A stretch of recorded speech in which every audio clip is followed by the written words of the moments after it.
France Inter. Tony Bélanger, il est 6h45, votre histoire du monde nous conduit en Russie. Il a suffi d'une vidéo montrant des dizaines d'ambulances alignées à l'entrée d'hôpitaux de Moscou pour déclencher une rumeur incontrôlable. Et si un virus était apparu et qu'une nouvelle épidémie était en marche, d'autant que les hôpitaux concernés sont spécialisés dans les maladies infectieuses. C'est la rumeur qui court à Moscou et comme souvent, elle se nourrit de deux infos qui n'ont pas grand-chose à voir entre elles et qui se télescopent. La première est un titre sensationnaliste paru quelques jours plus tôt à la une du webzine russe mk.ru et on pouvait y lire « Un virus se répand en Russie ». Sauf que l'article ne s'appuie que sur des spéculations oiseuses. Vous ajoutez à cela la fameuse vidéo datée de dimanche et montrant des files d'ambulance et vous avez la recette d'un début de panique.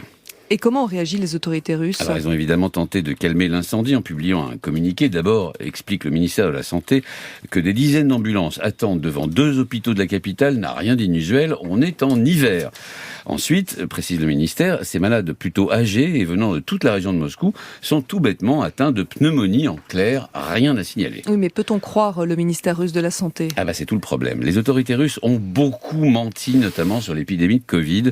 À l'inverse de la plupart des pays du monde, la Russie a très peu confiné sa population et a veillé en conséquence à camoufler les chiffres terrifiants du nombre de décès dus à l'épidémie. On estime que plus d'1 million de Russes sont morts de l'épidémie de Covid. En proportion, c'est environ 4 fois plus qu'en France.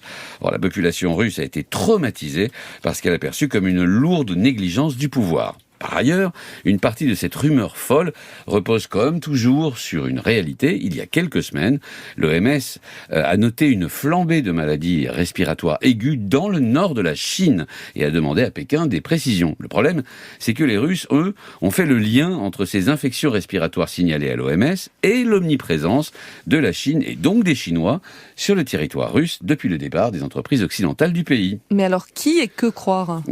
Pour cette histoire de file d'attente aux portes des hôpitaux moscovites, l'explication la plus ennuyeuse ressemble souvent à la vérité. Or, pour le coup, la version du ministère de la Santé coche toutes les cases de l'évidence, donc de la véracité.